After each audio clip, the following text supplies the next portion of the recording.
네. 어, 우리 이제 이광희 역사님은 원래 화면을 못 켜주시나요? 저희 원래 유료 강의할 때는 원래 그 비디오 오픈이 원칙이긴 한데 정말 뭐 좀 부득이한 사정이 있다 그러면은 채팅창에 조금 남겨주십시오. 저는 도저히 못 키겠다 그러시면은 이해를 하겠습니다. 근데 아무런 말 없이 비디오 안 켜주시는 분들은 조금 제가 저도 성격이 조금 그렇게 좋은 편은 아니라서 무료 강의 때는 뭐라 안 하는데 그 유료 강의 할 때는 그래도 돈은 내고 자기 자신이 또 집중을 하시는 거잖아요. 그 얼굴을 보고 하시는 게 저는 맞다고 생각을 하니까 정말 아무런 이유 없이 좀 꺼주시는 거는 지양해 주셨으면 좋겠다는 거. 저희 방 말고 다른 방 가셔도 강의 들으실 때 뭐 강사분한테 예의하시는 건 좋은데 일단 자기 자신한테 좀 이렇게 키고 보면은 좀 집중이 되잖아요. 그래서 좀 그거는 한번 좀 생각을 좀 해보셨으면 좋겠고 일단 저도 할 말을 좀 하는 성격이다 보니까 좀 이해를 부탁드리겠습니다. 일단 오늘은 이런 땅 사지 마라. 1주차 이제 2주차 제목인데 이런 땅 사지 마라 1주차. 다음 주에는 이런 땅 사지 마라 2주차 하면서 이제 온비드 이제 공매 실제로 하는 것까지 해서 다음 주까지 이렇게 말씀을 좀 드릴 거고요. 오늘은 지난주에 이어서 이제 영상 또 어, 약간 잊어버리셨으면은 또 올리셔서 봐주시고 지난주에는 이제 용도 지역 관련해서 조금 얘기를 하셨어요. 용적률로 검표를 하고 오늘은 이제 선배님들이 진짜 투자를 하시거나 어떤 땅을 가지고 있는데 땅을 내가 어떻게 봐야 될까? 또 그런 연습하는 거, 또 찾아볼 자료들 뭐 이런 것들, 뭐 사이트도 좀 말씀을 드릴 거고, 그 다음에 이제 지적이 뭔지, 지형이 뭔지, 뭐 이런 것들 조금 같이 한번 나눠보고요. 다음 주에 이제 농지, 산지, 뭐 도시 상위계획 어떻게 보는지, 그 다음에 그 상위를 보고, 그 다음에 온비도 공매 지분 투자를 어떻게 하는지, 그렇게 해서 좀 진행을 할 거니까, 일단은 편하게 좀 들어주시고요. 그 다음에 질문 있으시면은 끝나고 각자 또 하실 때 말씀을 해주시고, 톡방에다가 제가 질문을 많이 좀 올려달라고 하셨는데, 다들 또 이렇게 바쁘시다 보니까, 또 뭐, 그냥 그 톡방에서도 좀 이렇게 효율적으로 이용해 주시면 좋을 것 같은데, 그래도 잘 해주시는 분들이 있으셔서 일단 감사하다는 말씀 좀 드리겠습니다. 그래서 오늘은 이런 땅 하지 마라. 1주차 이런 의미로 좀 드리고, 우리 약사님들도 그냥 편하게 들어주셨으면 좋겠습니다. 그래서 일단 지난주 복습을 한번 해볼게요. 일단 용도 지역이라는 게 뭐였죠? 땅의 용도로 다 나눠져 있기 때문에 선배님들 갖고 있는 땅에 대해서 어떤 데는 높게 지을 수 있고 어떤 게 낮게 지을 수 있고 그리고 그 용적률 검표율을 알아야 선배님들이 갖고 계신 땅에 대한 나중에 어떻게 개발할지 내가 건물을 얼마까지 개발 가능한 레인지를 알 수 있다고 말씀을 드렸어요. 그래서 용도주는 크게 도시지역과 도시 외 지역으로 나눠지는데 도시지역은 뭐다? 지역자를 빼면 뭐라고 했어요? 도시와 도시 외, 도시 밖엔 뭐예요? 시골, 도시와 시골로 나눠진다. 그래서 도시지역은 우리 흔히 말하는 주상 공록해서 주거지역, 상업지역, 공업지역, 녹지지역이 있다고 말씀을 드렸고요. 그리고 도시 외지역은 관리지역과 농림지역, 자연경 보존지역이 있다. 그래서 이렇게 있다라고만 말씀 좀 이렇게 생각을 해주시고요. 일단 그 주상 공록 중에 이제 제가 그 개발이 가능한 용도지역은 뭐였다? 주거지역, 상업지역, 그다음에 자연녹지지역, 계획관리지역 그쪽에 있는 것들이 좀 그나마 투자할 가치가 있다. 나머지 용도지역은 어떻다? 투자할 가치가 다르니까 아까 말씀드린 그 용도지역보다는 좀 사지 말자 이런 쪽으로 이제 말씀을 드렸어요. 그래서 그것까지는 지난주에 들으셔서 이해는 가시죠. 그래서 용도지역을 다 외울 필요는 없다. 다만 구분할 줄 알아야 선배님들이 어떤 땅이 좋고 어떤 땅이 나쁜지는 그거에 대한 감흥 잡고 가셔라. 그게 뭐다? 용도지역 기준이다. 그래서 이 표에 있는 것만 아시고 지난주에 제가 개발이 가능한 용도지역, 개발이 제한된 용도지역 표 있었잖아요. 1주차 때 드렸던 그 장만 외우셔도 선배님들 나중에 그냥 공법을 다 몰라도 통밥으로 좀 말이 그냥 좀 자연스럽게 아실 거다 이렇게 말씀을 좀 드리고 싶어요. 그래서 지난주에 또 한번 말씀드린 용적률 검표율 의미가 뭐였어요? 다시 한번 말씀을 드리면 선배님들이 갖고 있는 땅이 있다. 우리 김기석 선배님이나 김주 선배님이나 이호빈 선배님이나 이경환 선배님께서 100평의 땅을 갖고 계시다. 근데 지금 평이라는 말을 안 쓴다고 했었죠. 평은 뭐다? 지금 제곱미터로 쓰기 때문에 제곱미터는 330제곱미터예요. 그러니까 한 평이 3.3제곱미터라고 보시면 되고 경제신문에 3.3제곱미터당 얼마다 나온 게 옛날에 한 평당 얼마다랑 똑같은 개념이라고 생각하시면 돼요. 그래서 지금은 공식적으로 평이란 말은 안 쓰고요. 3.3제곱미터당 이렇게 씁니다. 그게 평당 얼마다 우리가 흔히 말하는 그렇게 생각을 하시면 돼요. 그래서 100평인 땅, 330제곱미터 땅을 만약에 선배님들이 건폐율이 50%라고 했어요. 건폐율 50%는 뭐였어요? 선배님이 100평 땅을 갖고 있으면 최대 50평까지 내가 1층 면적을 지을 수 있다. 건물 1층짜리를 50평까지 지을 수 있다라는 비율이 건폐율을 했었어요. 그러니까 땅 면적의 1층 가담 면적이 건폐율이다. 이렇게 보시면 되고요. 그리고 용적률이 100%라고 하면은 거꾸로 50% 땅을 2층으로 짓는 거죠. 연면적으로 했어요. 쌓는 면적이라고. 층수 개념, 용적률은. 토지 면적의 연면적. 그래서 지난주에 제가 반드시 이건 외우라고 하셨던 게 뭐였어요? 건폐율 곱하기 층수가 용적률이다. 이거는 머릿속에 갖고 계시면은 선배님들이 내가 땅에 용적률 건폐율만 알아도 몇 층까지 지을 수 있겠네? 이거를 아신다고 말씀을 드렸어요. 아시겠죠? 그래서 요거는 다시 말씀을 드리는 게 가장 기본적으로 알아야 될 게 용도지역, 용적률 건폐율이라고 말씀을 드렸어요. 그래야 선배님들이 개인적으로 땅을 개발하실 때 어느 정도 된다. 이거를 아신다고 말씀을 드린 거예요. 여기까지는 이해가 되시죠? 그래서 용도지역은 그때 말씀드렸던 우리나라 모든 시군이 이렇게 이루어져 있다. 그래서 주상 공로된 도시지역, 그 다음에 농림지역과 자연경 보존지역과 관리지역이 세 개로 나누는 게 이게 도시 외지역.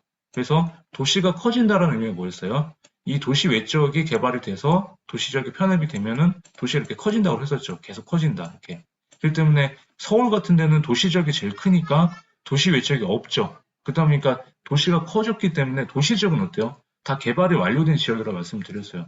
서울은 어때요? 땅이 있어요? 없어요? 서울은 개발할 땅이 거의 없어요. 더 이상 없어요. 그래서 어떻게 돼요? 있는 땅에는 건물을 부시고 새로 올리죠. 그게 뭐예요? 재개발, 재건축이에요. 그래서 큰 도시권은 오래된 건물이 많기 때문에 이미 개발이 완료됐기 때문에 영어로 하면 재생, 리노베이션을 하죠. 리제너레이션, 리노베이션. 그게 많은 거고 우리가 이제 선배님들이 사실 땅들은 어디가 많아요?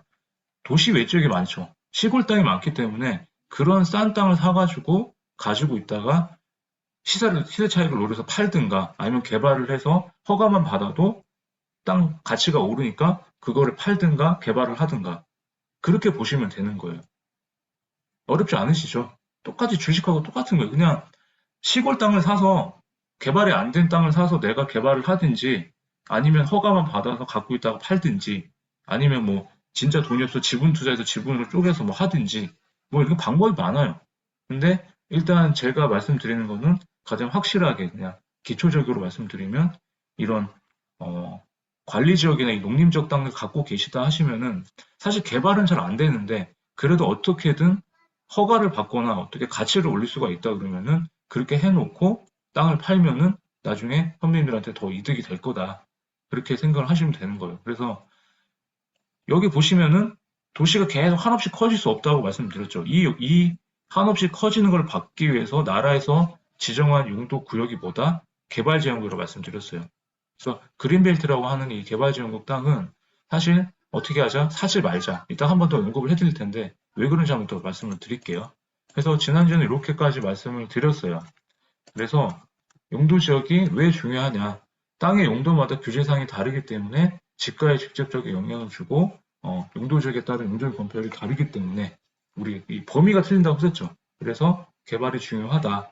이렇게 해서 근데 용도 지역 그러면 뭐 김재현 선배님이랑 김재현 선배님께서 또 이렇게 뭐 손을 들고 얘기를 할 수 있겠죠. 아니 그러면 내 땅 자체가 농림지역이고 관리지역이면은 아니면 육지지역이면은 황달 작가님 얘기하는 뭐 상업지역이나 공업지역으로 뭐 주거지역 바꿔주면 되는 거 아니냐 그냥 이렇게 용도지역을. 그런데 그 용도지역 간의 변경은 우리 마음대로 할 수 있다 없다? 없다. 유일하게 민간에서 제한조차 못하는 게 용도지역 변경. 왜? 용도지역이 중요한 게 뭐였어요? 규제상이 다르니까 돈하고 관계가 있는 거죠. 그리고 김비덕 선생님이 만약에 갖고 계신 그 땅이 그냥 나라에서 가만히 있다가 뭐 수용이 돼가지고 개발이 된다면 제일 좋은 건데 그게 아니고 그냥 그 상태에서 용도지역이 바뀔 일은 없다라는 거예요. 아무리 해도. 그래서 그게 불합리하다고 도식의 변경을 5년마다 하는 그 도시가를 재정비를 한다고 말씀드렸죠. 그때 주민 의견을 해서 내 용도 지역, 내 땅의 용도가 불합리합니다. 라고 의견을 내더라도 이게 그냥 받아주는 게 아니에요. 그냥 또 검토를 하고 심의를 거쳐야 타당하면 바꿔주는 거고 그렇지 않으면 안 바꿔줘요. 근데 어때요? 만약에 김지호 선배님 땅이 녹지지역 땅이었는데 상업적으로 바꿔줬어요. 그냥 한 필지만. 만약 지호 선배님하고. 그러면 그거는 특혜 시비라는 거죠. 그러면 만약 그 옆에 김기덕 선배님이 만약에 그 옆에 땅의 주인이었어요.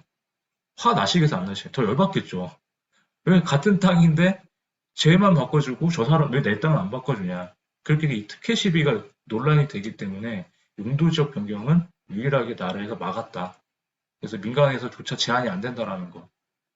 어떻게 해요? 용도지역에 바꿀 이유는 나라에서 직접 신도시를 개발하든가 뭘 하는 그런 나라에서는 공공정책을 할 때만 가장 쉽게 용도지역 변경이 가능하고 아니라면은 도심에서 서울에 지금 보면은 역세권에 있는 반경에 있는 사업들이 있거든요. 지하철 역세권 안에. 제가 역세권이 뭐라고 했어요, 지난주에? 역세권이 그 역에서 500m 반경 안에 들어가는 역세권 내에 들어가는 땅이라고 했었어요. 그러니까 서울에 있는 역세권들은 지금 서울시에서 역세권 안에서 얼마 내 땅을 내놓거나 아니면 내 건물 안에 어떤 뭐 도서관이나 미술 같은 그런 공공시설을 넣어주면은 상업적으로 바꿔주겠다. 이렇게 지금 정책을 피고 있어요. 또 거기 플러스 알파로 지금 정부가 어때요? 조금 정치 얘기를 하시면 좀 그런데 임대주택을 너무 많이 만들었어요. 임대주택이라는 게 사실 좋지는 않잖아요. 사실 우리가 봤을 때는 자본주의 국가에서는 어떻게든 분양해서 팔아가지고 수익을 남기는 게 개발업자나 우리한테는 좋은 건데 땅을 갖고 있는 사람들한테는 임대를 하게 되면은 8년 동안 10년 동안 임대를 주고 그 임대료를 받다가 10년 뒤에나 우리한테 팔 수 있다고 하는데 사실 그 10년 뒤에 어떻게 될지도 모르잖아요. 물가가 뛰고. 근데 그런 임대주택을 많이 절하해가지고 임대주택을 많이 짓게 해줄 테니까 땅의 용도지역을 바꿔줄게. 이렇게 서울시는 지금 하고 있어요. 그게 10년간 민주당의 정책이었단 말이에요. 지금 정권도 그렇고. 근데 만약에 내년에 혹시나 이 민주당 정권이 바뀌게 된다 그러면 보수로 그럼 다시 보수 쪽에서는 임대 정책을 별로 안 좋아하거든요. 임대주택을. 그러면 좀 또 다른 정책이 나올 수 있겠죠. 그래서 그런 좀 정치적인 이슈하고도 용도적 변경은 좀 관계가 많다.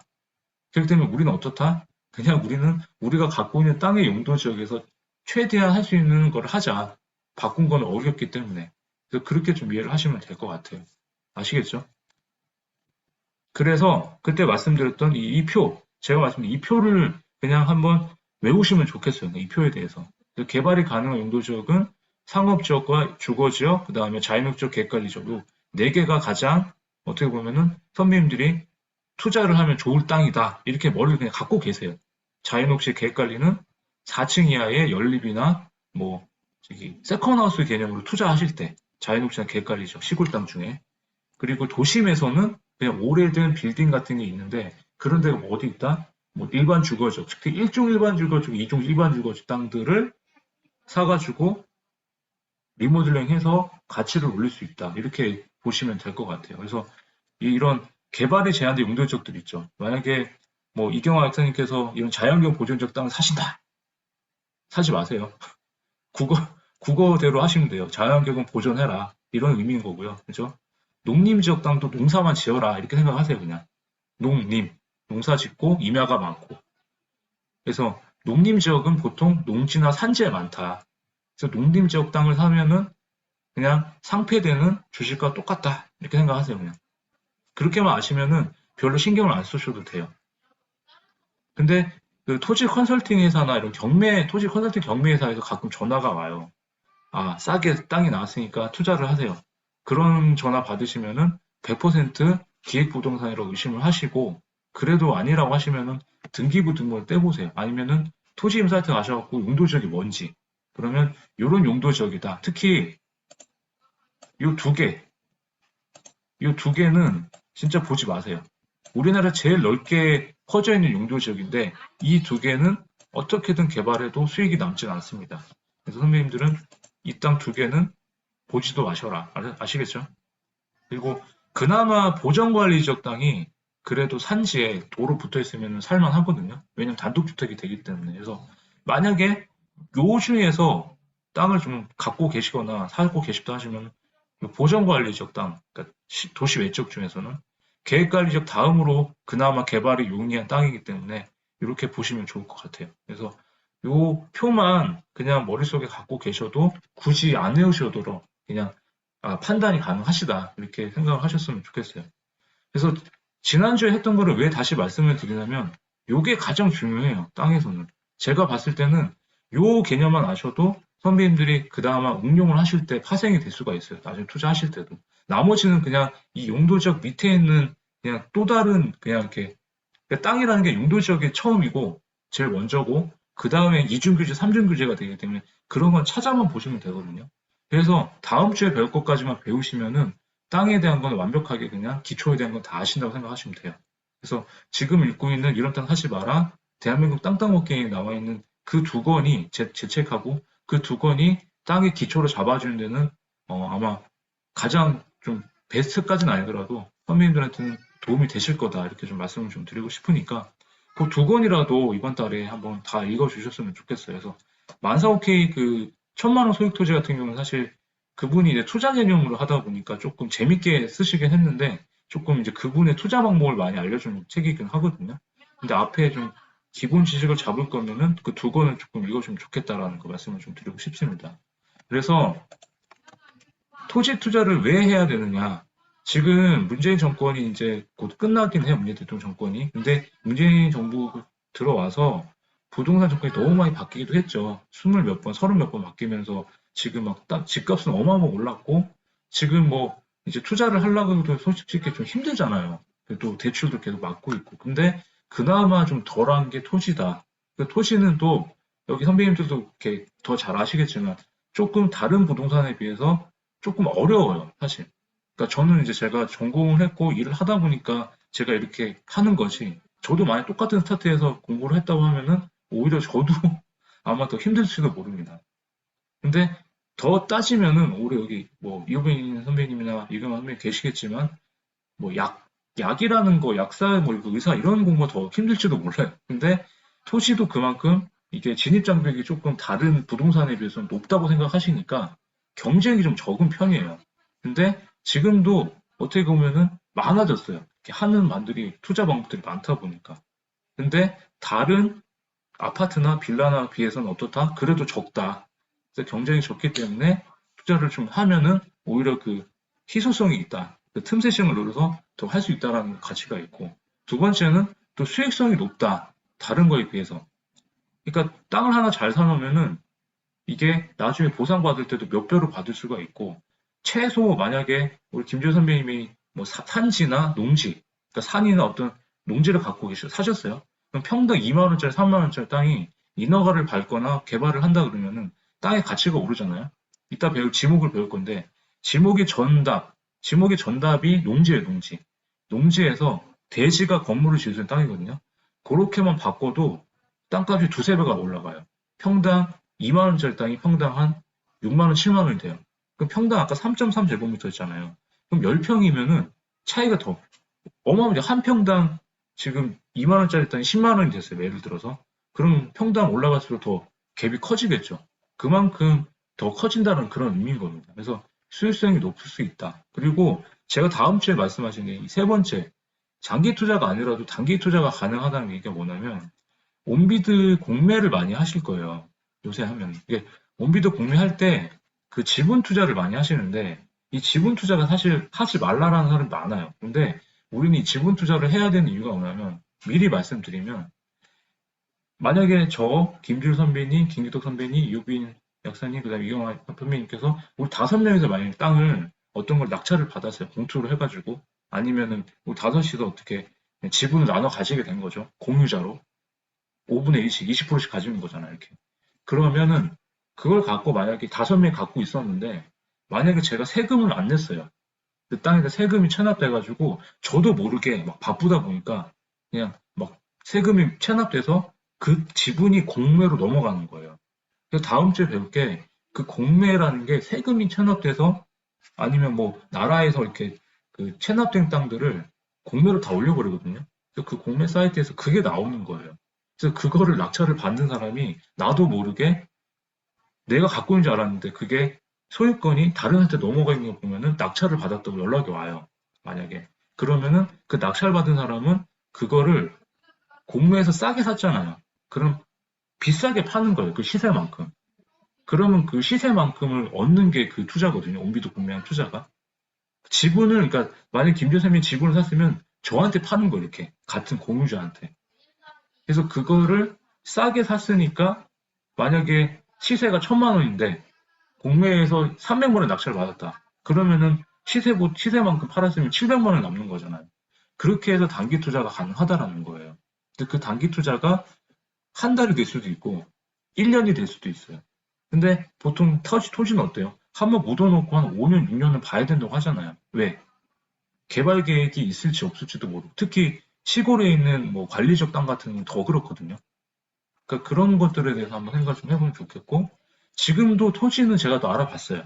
알아봤더니 그나마 경매하든 공매하든 낙찰 받으면은 농협이나 단일농협이나 뭐 수협이나 이런 데서는 80%까지 대출이 나옵니다. 근데 이제 시중 큰 은행 같은 경우는 LTV나 이런 거 다 잡아가지고 선배님들 대출이 어느 정도 있는지 해서 나오는지 안 나오는지 평가를 하는데 그래도 아직 농협이나 수협 이런 데는 좀 알아보면은 80%까지 나온다. 그래서 선배님 낙찰을 받으면 돈이 없더라도 일단 낙찰 금액만 넣고 나머지 잔금은 저기 경매 같이 똑같이 저거 대출 받아가지고 내고 나중에 시세만큼 이자 내시다가 팔고 나서 갚는 그런 레버리지가 가능하다는 거예요. 그래서 방법만 알면은 토지도 부동산이나 어떤 투자처럼 좀 할 수 있다. 그게 좀 말씀을 좀 드리고 싶은 거예요. 아시겠죠? 그래서 현재 토지 구별 시세는 지난주에 말씀드렸던 대로 소규모 토지 개발이 활발합니다. 그래서 저는 그러니까 지분 투자는 그냥 투자 방식으로 하지만 선배님들이 만약에 땅을 사실 거라면은 궁극적인 목적은 이거예요. 도시지역, 아까 주거지역 중에 제1종 일반 주거지역이나 제2종 일반 주거지역 땅에 오래된 뭐 단독주택이나 빌라 같은 게 있다면 그런 걸 매수를 하세요. 연립 같은 거를. 그런 걸 매수해가지고 부시고 짓든가 아니면은 재개발 구역 같은데 만약에 아파트 재개발 구역 묶인 안에 오래된 빌라 같은 걸 사셔도 그 투자 매물로 괜찮거든요. 그런 걸 사셔도 갖고 계셔도 되는 거예요. 그렇게 해서 시세차익을 남기든가. 근데 그런 데가 많은 땅이 어디다? 1종 일반 주거지역이나 2종 일반 주거지역에 있는 땅들이다. 비싸지만 확실한 우량주를 사는 거랑 똑같다. 이렇게 생각을 하시면 되고 두 번째는 아까 세컨하우스 개념으로 만약에 선배님들이 도심에 뭐잘 사신다 하면은 뭐 나중에 어떤 저기 민박집이나 아니면 뭐 별장이나 뭐 이런 걸 원하신다. 전원주택 같은 거를. 그런 데 많이 하는 게 자연녹지 지역이나 계획관리지역 땅들이다. 그래서 그런 땅들을 갖고 좀 선배님들이 보셨으면 좋겠다라는 거 하나고 아니면 아예 신도시에 있는 단독주택 용지나 아니면은 그 근생시설 부지를 사가지고 개발을 하셔라. 그것도 다 싫다 하시면은 똑같이 1번하고 4번하고 같은 맥락이거든요. 오래된 뭐 꼬마 빌딩 사가지고 리모델링 하셔도 그것만큼 빌딩도 리모델링 하잖아요. 새로 짓잖아요. 그냥 앞에만. 다 이렇게 공사만 다시 해도 가치가 올라가요. 진짜로. 그래서 그런 방법을 좀 소규모 투자 활발하기 때문에 이런 네 가지 트렌드가 많기 때문에 선배님들의 여건에 맞춰서 이런 땅을 좀 보셨으면 좋겠다라는 게 오늘 말씀을 드리는 겁니다. 그래서 좋은 토지를 고르는 조건은 이 두 가지만 생각을 하세요.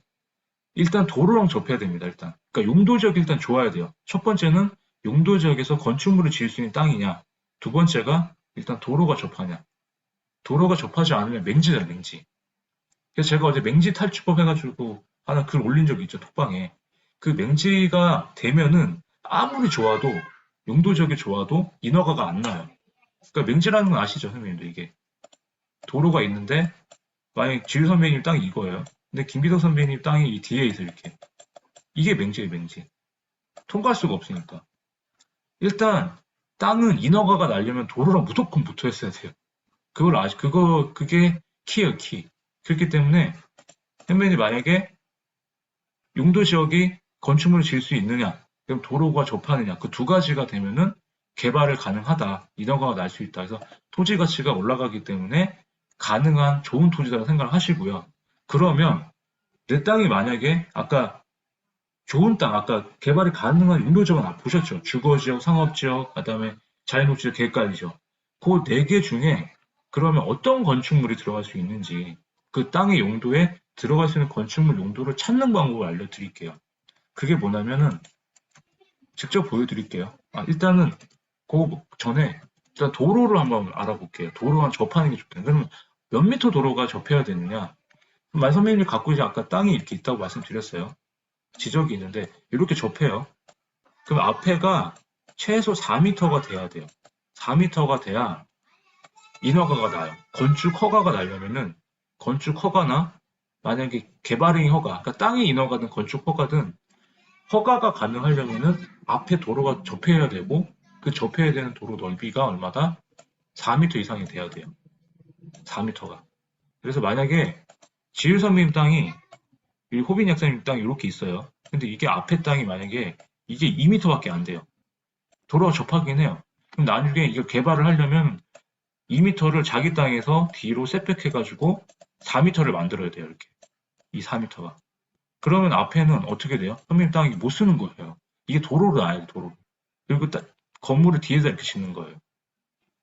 그렇기 때문에 항상 개발이 완료된 도심지는 4m, 4m가 넘어요. 어쩔 수가 없잖아요. 다 건물이 원래 있으니까. 도심지에 나대지가 있으면은 주거지역이나 상업지역 같은 데는 이미 도로가 있기 때문에 허가가 난다고 보시면 돼요. 근데 시골 땅 같은 경우 보면은 막 가다가 막 시도 이렇게 가다 보면은 여기가 3m일 수도 있고 여기가 4m일 수 있잖아요. 그죠?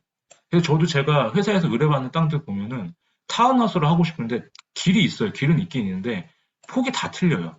그럼 이럴 때는 양쪽 어느 한쪽으로 확폭을 해야 돼요. 도로를 이렇게. 확폭을 해야지 이 땅에다 질 수가 있거든요. 근데 그 폭이 얼마다? 최소 4m다. 4m. 그러니까 선배님은 4m 도로가 확보를 하는지 그게 가장 중요하다고 생각하시면 돼요. 아시겠죠? 다른 건 모르셔도 돼요.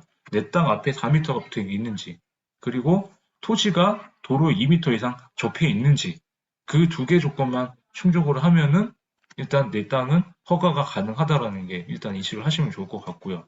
그래서 요것만 기억을 하시면 좋을 것 같아요. 일단 요거는 뭐 나중에 서류 떼보시면은 좋을 것 같은데 일단 도로로서 가장 큰 가능성이 높은 게 일단 지목 배울 거예요. 지목. 근데 지목이 도라고 되는 게 있어요. 도라고. 우리 뭐 1-1대 이렇게처럼 1-2 도라고 되어 있는 게 도라는 게 도로예요. 도로.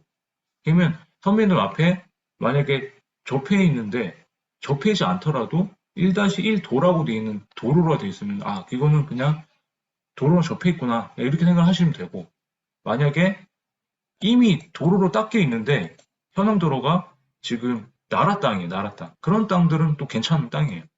세 번째는 원래 있었던 현황도로다. 이렇게 세 가지 조건이면은 도로로 인정을 받기 때문에 선배님들이 좋다고 생각하시면 되는데 이걸 어떻게 아느냐?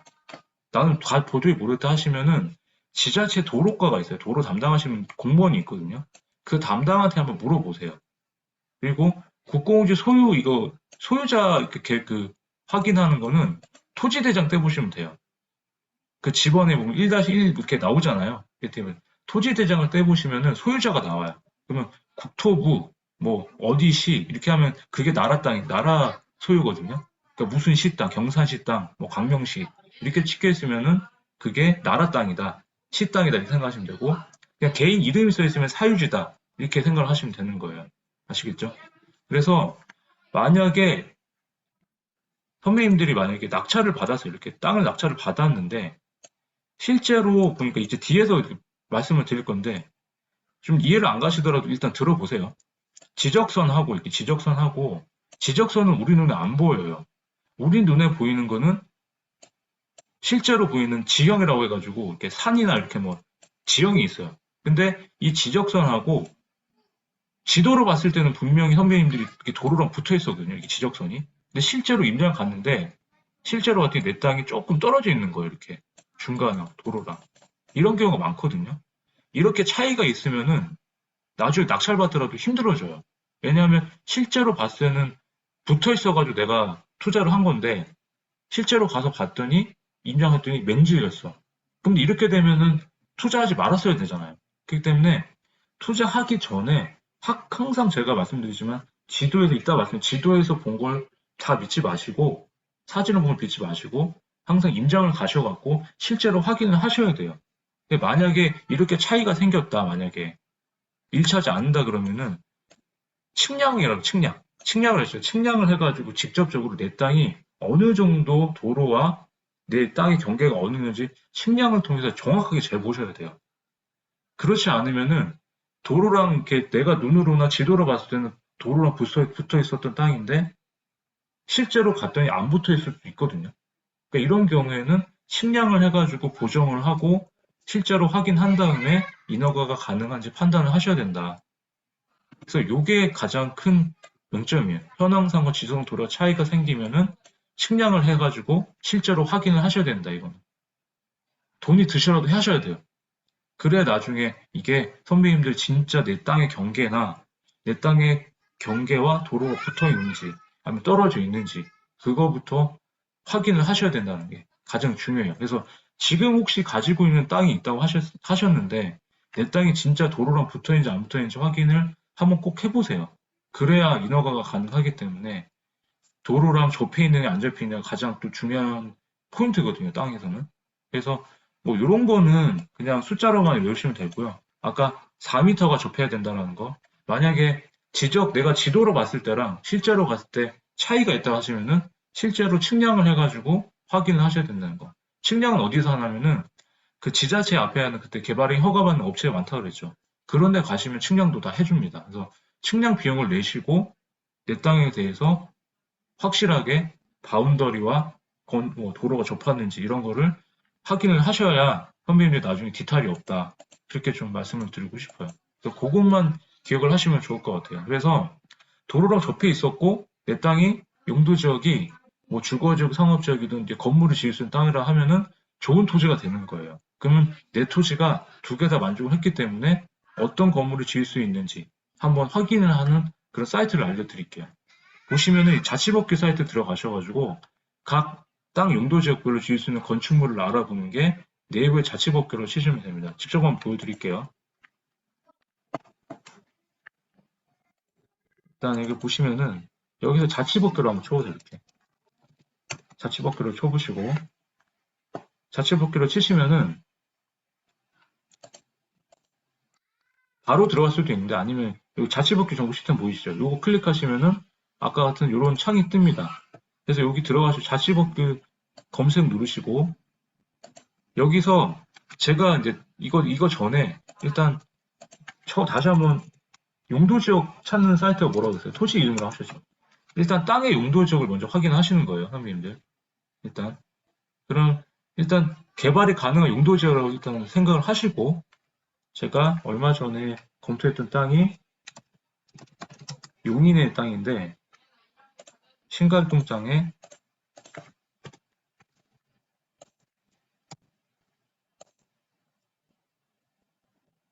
얼마 전에 어제 용인시를 갔다 왔는데 금요일날 용인시를 간 게 이 땅 때문에 검토하느라고 갔다 왔는데 자유녹지 지역, 보존녹지 지역이었나? 자유녹지 지역 땅이에요. 일단 자유녹지 지역 땅이면은 다음 주에 산지지만 가능해요. 타운하우스를 짓기 위해서 한번 갔다 왔던 땅인데 이렇게 해서 자유녹지 지역을 확인했죠. 일단 확인하셨어요. 그러면 정말 자유녹지 지역에서 연립주택이 가능한지 확인을 하는 거예요. 자유녹지도 지을 수 있는 건축물이 무엇이 있는지 한번 보세요. 그럼 아까 자치법규 사이트 가셔갖고 다시 이거 누르시면은 경기 용인시 이동하기 경기 용인시 이동하기 딱 누른 다음에 도시계획이라고 치세요. 여기서 법규에서 도시계획 치시면은 용인시 도시계획표로 나오시죠. 이걸 클릭을 하세요. 그럼 쭉 나와요. 용인시 도시계획 조례에서 용적률 건폐율, 선생님은 지금 보시는 자유녹지 지역에서 용적률 건폐율을 확인을 할 수가 있어요. 일단 한번 볼게요. 용적률 건폐율 확인하는 것부터 쭉 내리다 보면은 좀 복잡하시겠죠. 용도 지역에서 건폐율 나오죠. 그럼 자유녹지에서 얼마까지 가능할까요? 20%까지 되네요. 20%. 건폐율 20%까지 되죠. 그죠? 찾을 수 있겠죠. 그리고 쭉 내리다 보니까 용도지에서 용적률 보이시죠? 자연녹지적 아까 본 게 100% 돼요. 그럼 100% 20%가 됐어요. 그러면 이제 건축물을 한번 알아볼게요. 보통 쭉 보면은 건축물은 제일 밑에 보면 한글 파일로 이렇게 첨부되어 있는 게 많아요. 이 별표를 클릭하시면은 한번 열어볼게요.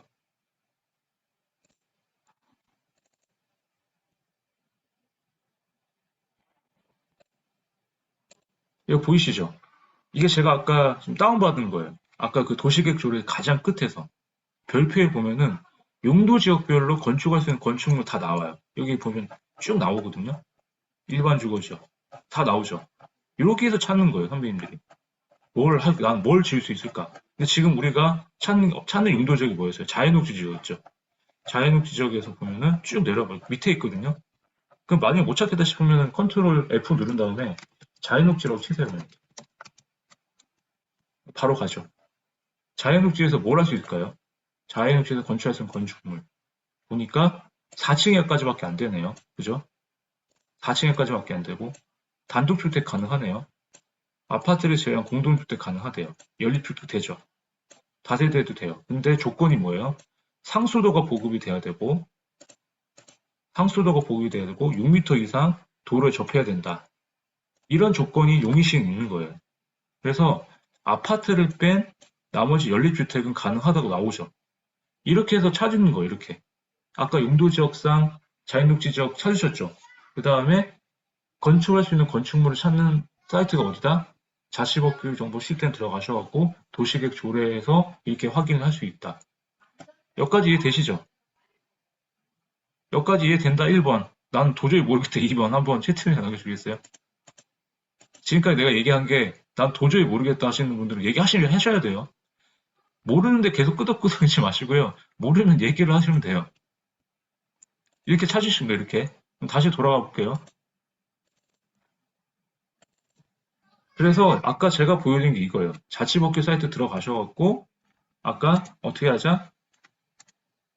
여기 자치법규 요거 클릭하셔가지고 요거 클릭하면은 아까 그 도시계획 조례 쳐가지고 이렇게 하면은 이렇게 나온다. 이렇게 나오는데 이게 보통 보면은 밑에 한글 파일로 첨부되는 게 보면 많다. 그래서 자기가 맞는 아까 2종이 있다면 2종 일반 주거지역 땅을 찾으시면 되겠죠. 그렇게 해서 확인을 하시는 거예요. 그러면 아까 본 사이트 중에 한 번 더 만약에 2종 일반 주거지역 용인시에서 서명을 하신다 그러면은 아까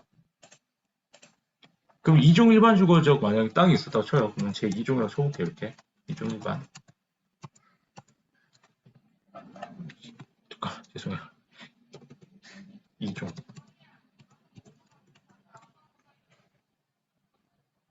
쭉 올릴게요. 근생시도 나오는데 쭉 이제 봐서 만약에 선배님이 2종 일반 주거지역 땅을 보셨다 그러면 2종 일반 주거지역에서 딱 찾으시면 돼요. 그럼 2종 일반 주거 땅 용도가 이거예요. 여기서 할 수 있는 건축물이 보니까 단독주택, 공동주택, 근생시설, 근생시설 다 나오죠. 그러니까 우리가 흔히 말하는 커피숍이나 아니면 뭐 식당이나 이런 것들은 다 근생시설로 보시면 돼요. 근생활시설. 웬만한 건 다 지을 수가 있거든요. 아니면 좀 규모가 크다 그러면은 판매시설을 볼 수가 있어요. 판매시설. 근데 주거지역에서는 판매시설이 크게 못 해가지고 뭐 우리가 흔히 하는 SSM이라고 해가지고 조그만 슈퍼마켓 같은 거 있잖아요. 이렇게 대형마트 말고 그런 것들을 조금 할 수 있는 게 주거지에서 할 수 있고 정말 큰 마트들 있죠. 대형마트들은 거의 다 상업적으로 보시면 돼요. 용도지역. 그래서 우리가 흔히 말하는 작은 좀 가게들은 주거지역에서 다 할 수가 있다. 그래서 만약에 질 선배님께서 만약 커피숍을 하고 싶다. 그럼 어떤 땅을 제일 좋을까요? 2종 일반 주거 땅이 제일 좋아요.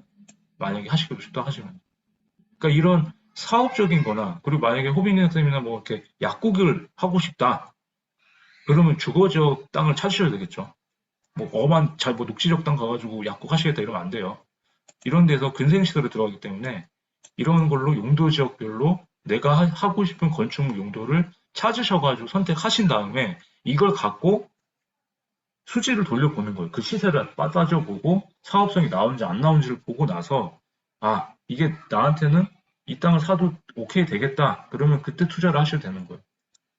그래서 그게 이제 뭐 투자까지 한다 그러면 이제 뭐 저 같은 사람한테 얘기를 맡겨야 되는 거고, 그건 또 되게 복잡한 얘기니까. 근데 오늘은 선배님들이 가지고 있는 내 땅에 어떤 건축물을 찾는 법까지는 알아가시면 좋겠다 해서 이렇게 보시면 된다라는 겁니다. 아시겠죠? 여기까지 이해되시죠? 찾는 거 아시겠죠? 자치법규서에 대해서 도시계획 조례를 찾아라. 그게 핵심입니다, 핵심. 그래서 이렇게 보셔갖고 보셨어요. 그런 다음에 아까 말씀드린 대로 그 땅을 이제 개발을 하기 위해서는 아까 지난주에 말씀드렸던 대로 이런 개발행위 허가를 통해서 땅의 형질 변경, 땅을 깎고 그 다음에 지목 변경을 하게 되면은 이 허가를 통해서 가치가 올라갈 수 있다고 말씀을 드렸고요. 그래서 이 개발행위 허가라는 거는 땅의 인허가는 개발행위 허가다. 건물의 인허가는 건축 허가다. 그게 법상 용어예요. 그래서 개발행위 하는 게 땅의 개발행위를 받는다고 생각하시면 돼요. 개발행위 허가를 받는다. 건축 허가다. 그래서 땅에 원래는 땅이 먼저 돼야 건물을 지을 수가 있잖아요. 땅이 평평하게 만들어야. 그래서 땅을 평평하게 만드는 그 허가를 내는 게 개발행위 허가고 그 개발행위 허가를 받아서 땅의 형질을 바꾼다. 그게 형질 변경이 뭐예요? 땅을 절토를 한다거나 땅을 깎거나 땅을 쌓는 게 뭐예요? 성토예요. 절성토를 해서 평평하게 만들어서 그런 공사를 한 다음에 건축 허가를 받아서 건물을 올린다. 이렇게 생각을 하시면 되는 거예요. 그렇잖아요. 순서가 이렇게 땅이 평평해지고 나서 그 다음에 건물을 짓는데 그 인허가가 땅의 인허가는 개발행위 허가고 건물의 인허가는 건축 허가다. 이렇게 생각하시면 빠르다. 아시겠죠? 그래서 개발행위 허가를 받기 위해서는 그래서 땅을 개발을 하기 위해서는 개발행위 허가를 받아야 되는데 이 인허가를 받기 위한 최소 조건이 대한민국 땅 따먹기도 나오고 제 책에도 썼지만 이 세 가지 조건에 항상 만족을 해야 됩니다. 제일 쉬운 거예요. 기반 시설이 있어야 된다.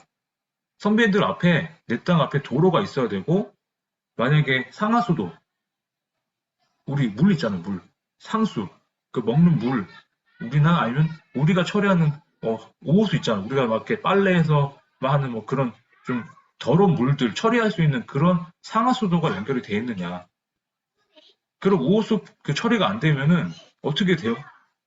건물이 안 지어지죠. 그러니까 그런 게 연결이 돼 있느냐. 그리고 내 땅의 경사도가 기준에 맞느냐. 이 세 가지가 다 맞아야 개발행 허가가 나온다. 그래서 아까 제가 좀 광고하긴 했는데 아까 그 도시계획 조례 보시면은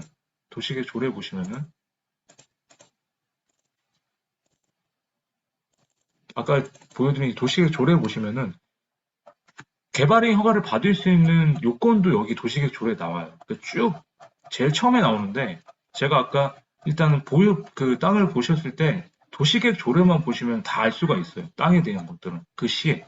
그래서 만약 우리 김기덕 선배님이 그 갖고 계신 땅이 어디 파주였는지 아까 그때 말씀하셨는데 파주시 도시계획 조례를 보면은 다 나와 있기 때문에 그 내용을 좀 보시는데 다 읽어보시는 않으셔도 되고 제가 말씀드리는 뭐 지구 단위계 이런 것들은 일단 나중에 그냥 하시면 되고 우리는 개인 땅은 개발행위 허가 요 표만 보시면 돼요.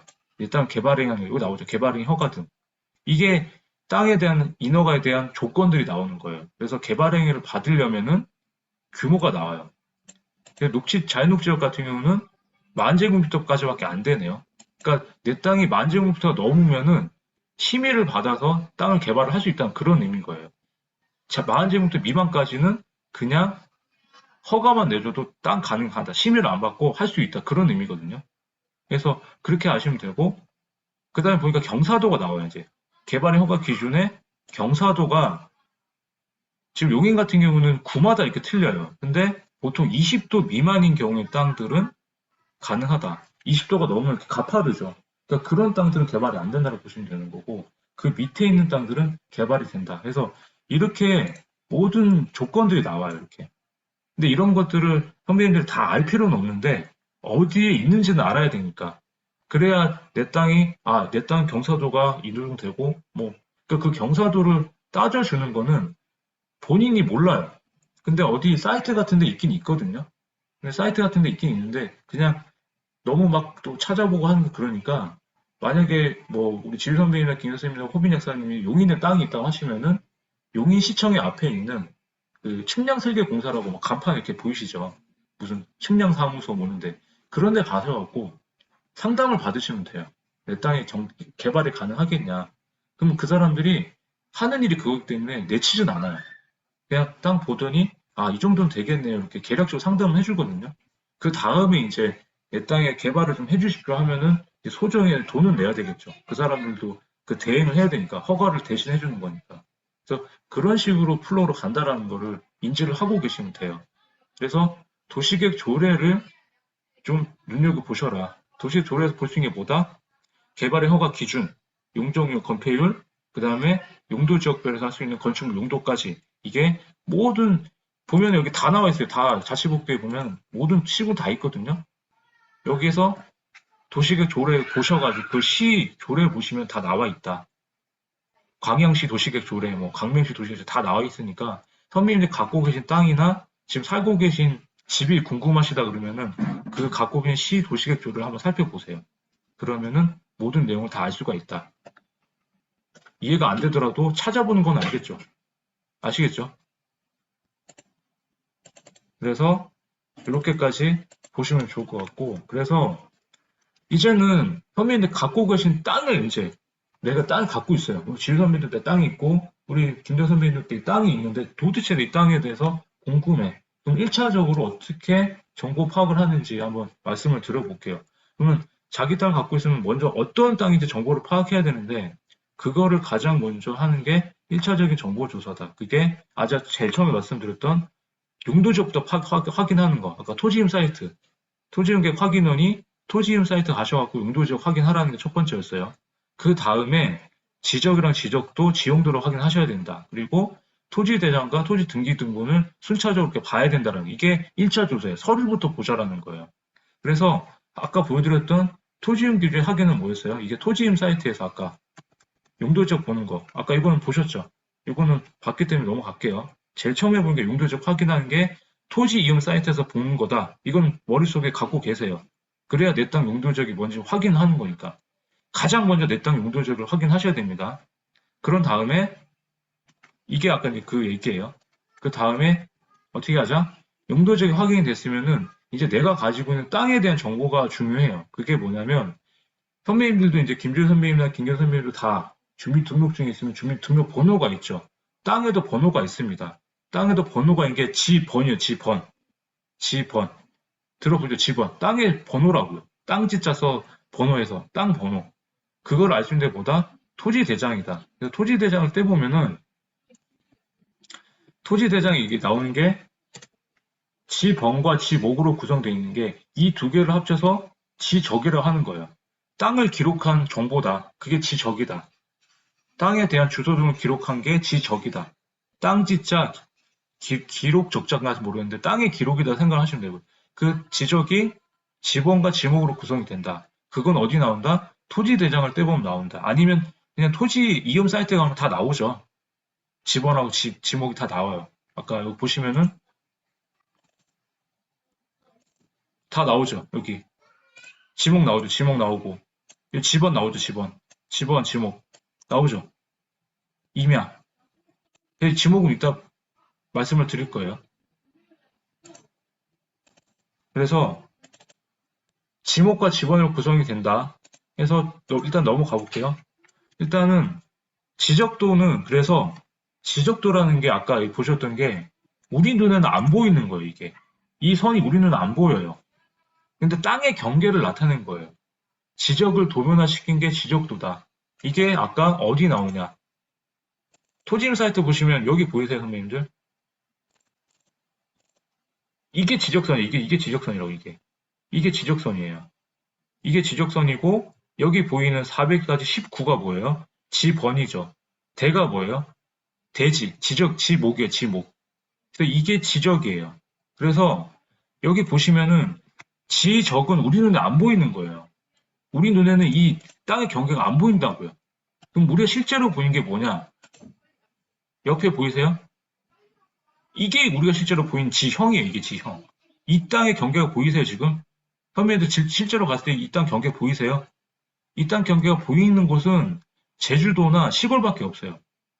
그냥 지형도로 해도 제주도는 이, 그 경계를 돌로 이렇게 놨어요. 돌로 이렇게. 근데 여기 보이세요? 이 지적이 보이시냐고요?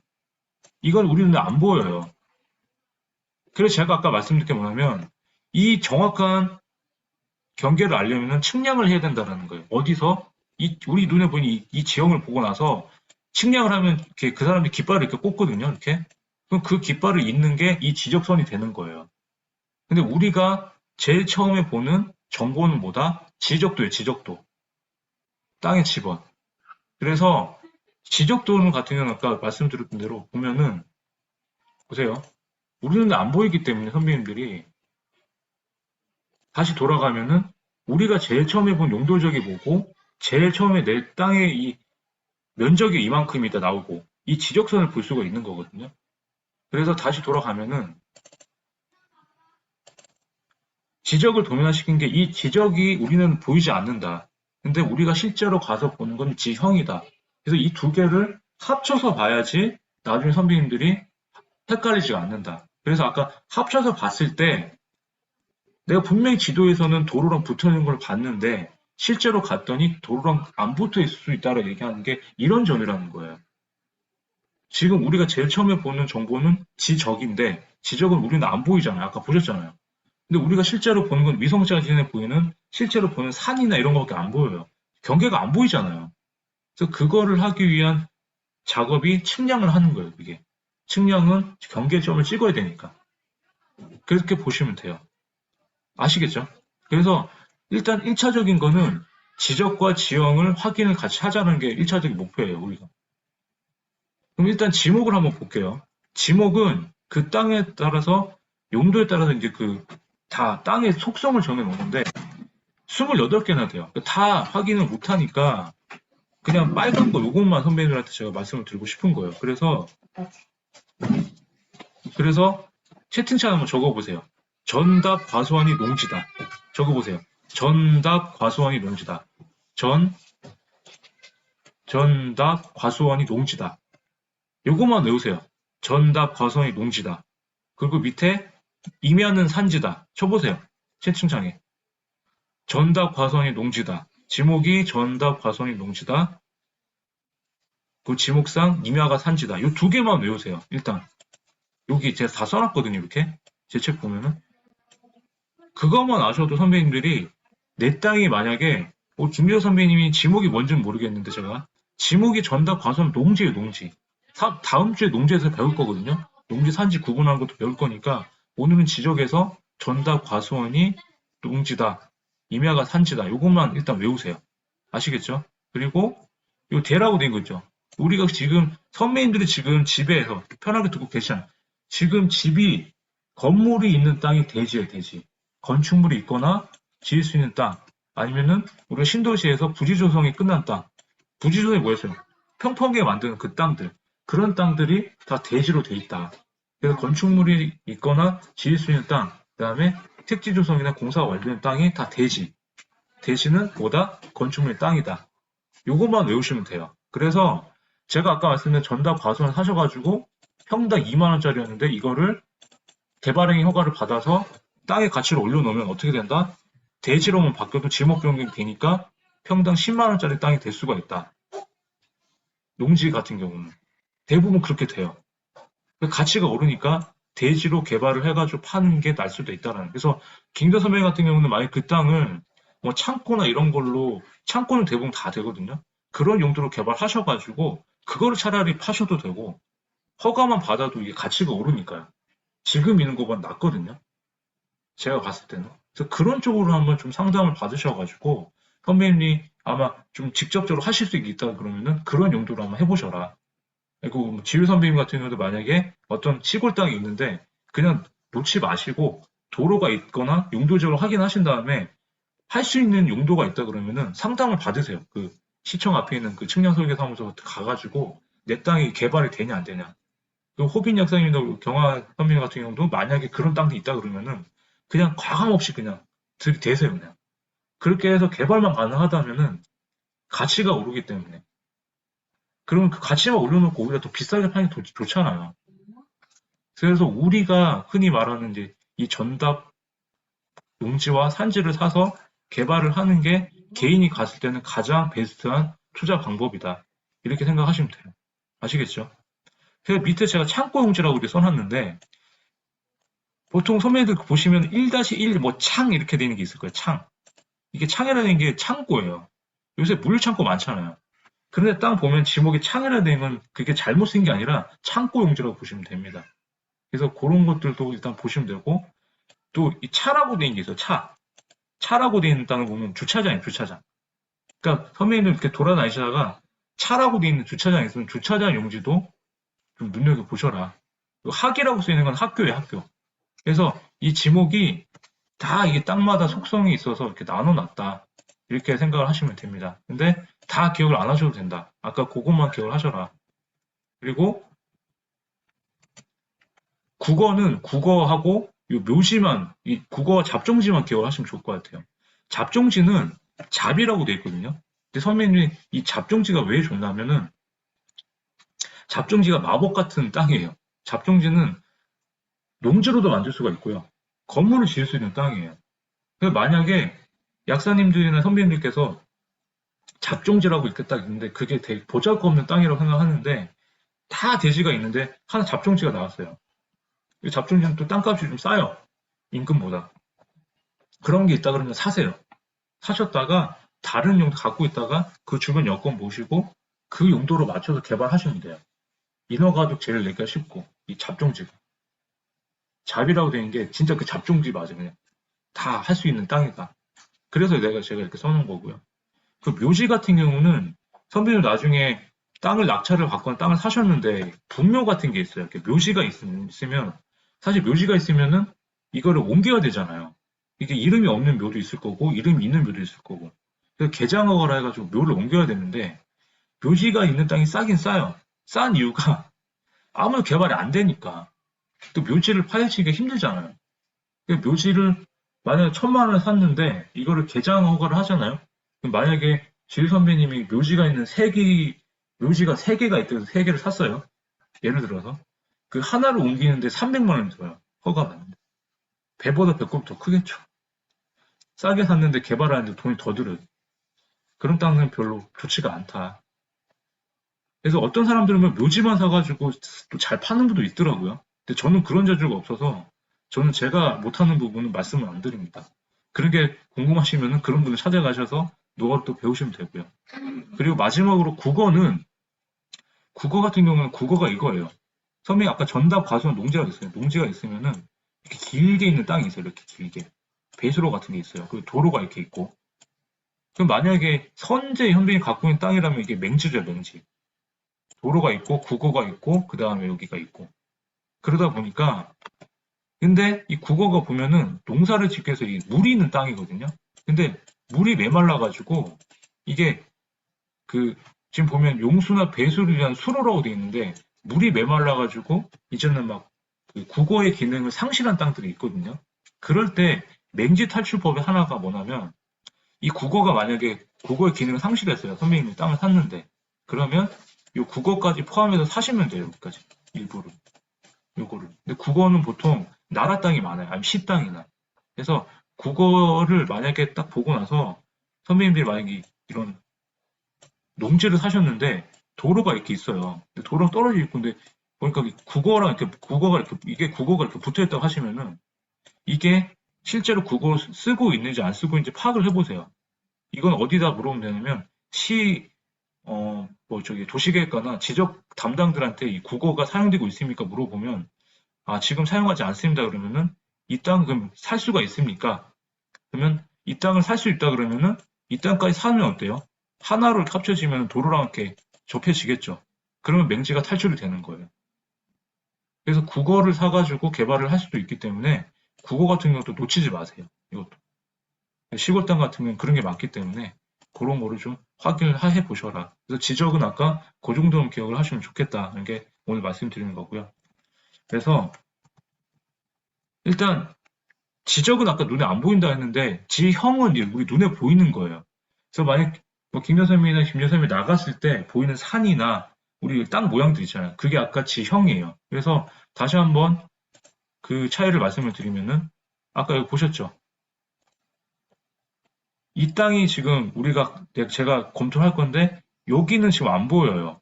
이 땅에 대한 지적은 안 보이는데 여기는 보이죠. 실제로 보이는 땅 이거라고요. 이게 지형이에요. 이게 죄송해요. 이게 지형, 이게 지적. 지적은 우리는 안 보여요. 지형이 우리는 보이는 거예요. 그래서 1차적으로 선배님들이 이제 지적과 지형을 합쳐서 봐야 되잖아요. 이 현장을 봐야 되니까. 그럴 때 이 두 개를 합쳐가지고 이렇게 보면 좀 복잡하잖아요. 토지임 사이트에서. 이거를 방지하기 위해서 보여주는 방법은 이따 한번 말씀을 드릴게요. 그래서 지형에서 한번 알아볼게요. 그럼 지형은 도대체 뭐냐? 우리 옛날에 한국지리 배우나 그 지리도 보면 이렇게 이런 지도 많이 보이시죠? 등고선. 그다음에 요건 뭐예요? 이게 전답 표시한 거. 이거는 전답이고 요게 답이에요. 답. 전답. 그리고 가끔 지도에 보면 이렇게 나오는 게 있어요. 이런 식으로. 이렇게 나온 것도 요게 뭐 요 표시가 묘지예요. 묘지. 분묘. 이렇게 된 게. 그래서 만약에 이렇게 된 게 옆에 좀 제가 크게 그렸는데 이렇게 옆에 이렇게 있다 그러면 답이 있고 그 옆에 묘지가 있다는 표시예요. 지도에. 지형은 이게 눈에 보이는 거예요. 아시겠죠? 그래서 여기가 태백인데 제가 여기 땅을 사러 갔었어요. 여기 땅을 회사에서 제가 제 개인적으로 산 게 아니고. 근데 여기 보면 어때요? 도로가 이렇게 나오죠. 이렇게 도로가 있었어요. 이렇게. 근데 도로가 있어서 접하네 하고 검토를 하고 이제 사야 되겠다고 했는데 아무래도 이상한 거예요. 실제로 한번 가봐야 되겠다. 투자를 하기 전에 이 땅이 실제로 도로랑 붙어 있는지 안 붙어 있는지. 그래서 지도는 실제로 보여지는 거기 때문에 내 땅이 이렇게 있는지, 그리고 이 등고선이 보면 되게 가파르죠, 이렇게. 등고선이 가파르면은, 옛날에 배우셨잖아요. 등고선이 가파르면 어때요? 경사도가 심한 땅이에요, 이렇게. 등고선이 완만한 땅은 경사도가 안 많은 땅이고. 그러니까 이 등고선이 되게 촘촘하죠, 이렇게 보면은. 이런 땅들은 산이에요, 산. 완전히 가파른 땅이라는 거예요. 이런 땅은 사면 안 되는 거예요. 근데 농지는 어때요? 이렇게 좀 완만하죠? 그럼 이거를 잘랐을 때 이런 땅들은 옆에서 보면 실제로 가면 이렇게 완만해요, 경사가. 그러니까 이런 농지 같은 건 괜찮은 땅이에요. 그래서 이 땅을 사기로 해서 간 건데, 여기 뒤에는 안 사고, 여기 완만한 땅만. 그래서 지형에서 확인하는 건 우리 눈에 보이기 때문에 보다 지형적인 이런 인문적 요소, 이런 거리나 이런 거를 일단 기본적으로 확인하는데, 뒤에 보여드릴게요. 그래서 일단은 지형도로 파악할 수 있는 게 아까 뭐였어요? 도로가 있고, 아까 이런 제가 말씀드린 그런 기호를 파악할 수 있는 분묘가 몇 개인지, 답이 몇 개인지 이런 걸 파악할 수 있는데, 제가 실제로 갔더니 이 도로가 없어진 거예요. 이 땅을 사기로 했는데 도로가 여기까지만 있고 여기가 없어졌어요. 그럼 이걸 사야 돼, 안 사야 돼요? 선비 사야 돼, 안 사야 돼요? 안 사야 되겠죠. 이래서 임장이 중요한 거예요. 실제로 현장하고 차이가 있을 수 있기 때문에 지형되어 있는 도로가 실제 존재하는지, 아니면 산지에는 분명히 이렇게 표시가 됐는데 분묘가 없을 수도 있어요. 근데 표시가 안 되는데 더 있을 수도 있고, 개수가. 그리고 아까 말씀드린 대로 이렇게 붙어 있었는데 도로가 없다 보니까 제대로 경계가 있는지, 이런 게 문제가 많이 된다는 거예요. 그래서 우리는 1차적인 조사를 아까 하고 그걸 가지고 임장을 가야 된다. 그게 제일 중요합니다. 그래서 현장 답사가 가장 중요하다. 한번 채팅창에 적어보세요. 땅은 임장이 가장 중요하다. 현장 답사를 하자. 땅은 임장이 중요하다. 그것만 기억을 하세요. 실제로 꼭 가보셔야 되는 거예요. 아시겠죠? 그래야 낭패를 안 당합니다. 그래서 선배님들 온비도 공매할 때도 돈 300만 원, 400만 원 투자한다고 하는데 그거 잘못 샀다고 했잖아요. 공매에서 사진 찍게 나오거든요. 걔네 경계 잘못해가지고 다른 땅을 살 수도 있는 거예요. 그래서 분명히 가서 확인을 분명히 하고 하셔라. 그게 가장 중요하다. 말씀을 드리는 겁니다. 그래서 일단은 요까지 확인을 하셨고, 일단 뒤에 이제 그 지형도랑 지적도랑 어떻게 합치는지 한번 그 간단히 보는 방법 한번 알려드리고, 일단 이제 도시계획이라는 그 도시계획 시설에 대해서 한번 말씀을 좀 드려볼게요. 도시계획 시설이 이게 뭐냐? 선배님 이렇게 보이시죠? 여기 이렇게 땅 여기 보이시나요? 여기 보시면 여기 빨간 선 보이세요? 빨간 선 여기 요 빨간 선 보이세요? 빨간 선 이렇게 요 빨간 선 보이시죠? 도로로 돼 있어요. 이게 요 빨간 선이 도로예요. 도로. 이 빨간 선이 도시계획 선이에요. 도시계획 시설선. 그러니까 빨간 선이 있으면은 도시계획 시설이 있다고 생각하시면 돼요. 그러니까 만약에 우리 지휘 선배나 호빈 선배님 땅이 우리 갖고 있는 땅이 이렇게 447답 땅이 갖고 있는데 여기 보면 지금 가운데 뭐가 지나가요? 이렇게 가운데 뭐가 지나가요? 여기 보면은 도시계획 도로가 지나가죠. 여기는 건물을 못 지어요. 여기만 지을 수가 있어요. 빨간 선이 지나가면 거기는 못 해요. 그러면 땅의 효용성이 좋을까요? 안 좋죠. 그죠? 근데 반대로 얘기하면 지금 이 땅이 지금 보면은 실제로 볼게요, 선배님들. 이 땅은 지금 개발이 됐죠, 이렇게. 여기 이 선이 이 선이에요. 이 빨간 선이 요 선이라고요. 요 신수로로 돼 있죠. 요 도로선이라 도로선. 요 마지막 경계선이 이 빨간 선이라는 거예요. 그래서 제가 하는 이 도시계획이라는 학문이 이 빨간 선을 그린 학문이에요. 선 그리면 토목 쪽에서 이렇게 설계를 해가지고 실제로 공사를 하는 거예요, 이렇게. 그러면 제가 잘못 그리면 어떻게 돼요? 만약에 이 땅을 우리 김기도 선생님이 갖고 오셨는데 제가 졸다가 선을 이렇게 그려야 되는데 이렇게 그려버렸어요. 이렇게 그렸어요, 진짜로. 근데 이렇게 고시가 나잖아요? 그럼 이렇게 공사가 돼요. 그래서 저 같은 사람이 선 하나 잘못 그리면은 땅에 대한 재산권이 남용이 되는 거죠. 도시계획서는 잘못 그리면은 그 지주한테 피해가 가는 거예요. 그래서 이런 것 때문에 조금 선배님들이 좀 조심을 해야 된다. 그래서 도시계 시설선은 이런 게 있다라고만 그냥 하시면 될 것 같아요. 그래서 빨간 선 안에는 아무 행위를 할 수가 없다. 그 지정된 도시계 시설을 결정하는 그 기능만 할 수 있다. 그래서 우리가 보면은 좀 도로, 주차장, 공원, 학교, 장례식장 이런 걸 많이 할 수 있죠. 그러니까 이런 자주 보던 용도들이 다 이런 거예요. 이런 것들. 그래서 학교도 도시계 시설이고요. 공원도 도시계 시설이에요. 그래서 이런 게 있다. 그냥 빨간 손으로 결정된 게 있다라고만 확인하시면 되고, 그래서 토지임 사이트 들어가시면은 아까 우리가 확인했던 사이트가 한번 보시면은 여기 보면 이제 도시계획 시설이라고 해가지고 이제 지금 토지용계획 지금 들어가서 좀 도시계획 이렇게 치면 여기서 확인하시는 게 이 도시계획이 지금 말하는 이 빨간 선을 다 볼 수 있는 거예요. 빨간 선들을. 빨간 선을 볼 수 있는 도시계획 시설이 내 땅 주변을 어떻게 지나고 이 빨간 선을 확인하는 사이트가 이 도시계획이다. 이렇게 그냥 그것만 알고 계시면 될 것 같아요. 그래서 도시계획 선으로 빨간 선으로 결정된 땅 어떻게 된다? 아무런 건축물을 할 수가 있는 게 아니라 그 도시계획 시설로 결정된 행위만 할 수 있다. 그렇게만 기억을 하시면 좋을 것 같아요. 아시겠죠? 그래서 선배님들이 만약에 이제 아까 제가 그럼 내 땅을 만약에 확인을 하고 싶다 했을 때 이렇게 보면 되게 좀 복잡하잖아요. 지금 지적 봐야 되고 지형 따로 봐야 되잖아. 이거를 해결하기 위해서 아주 우리 네이버가 머리를 잘 썼습니다. 네이버 지도 들어가세요. 이렇게 네이버 지도 들어가셔가지고요. 지금 네이버 지도로 들어오신 거예요, 선배님들. 네이버 지도로 들어오셔서 아까 제가 검토했던 신갈동 이 땅 한번 볼게요, 선배님들. 이렇게 딱 보면 어때요? 아주 친절하게 지금 여기 지금 이렇게 봤을 때는 지금 제가 이렇게 봤을 때는 지금 이렇게 따로 보이잖아요. 이렇게 좀 따로 보이잖아요. 근데 네이버 지도 보면 어때요? 이렇게 지적선 나오고 합쳐서 볼 수 있죠. 그죠? 지적하고 지형이 합쳐져 있죠. 이거를 더 쉽게 보기 위해서 이 지적 편집도 누르세요. 네이버 지도 들어가서 지적 편집도 누르시면 보세요. 선배님 지금 보시는 이 지적선 보이시죠? 그 밑에 뭐가 보여요? 뭐가 깔려 있어요, 밑에? 위성사진 지형이 합쳐져 있죠. 이렇게 같이 볼 수가 있잖아요. 그죠? 같이 볼 수 있잖아요, 지금 보면. 이거를 이렇게 다 이렇게 지금 지형하고 지적이 합쳐진 거예요. 이거를 그림 파일로 저장해서 출력을 하세요. 그런 다음에 현장을 가세요. 그러면 가장 정확하게 볼 수가 있어요. 지형 내 눈에 보이고 지적은 이렇게 쓰여져 있으니까. 맞지 않더라도 거기 플러스로 요새는 또 어떤 현상이다? 로드뷰가 있어가지고 실제로 아주 그냥 사진까지 찍어주네 이렇게. 실제로 가기 전에 이렇게 보시는 거예요. 아, 내 땅이 이 정도 되겠네.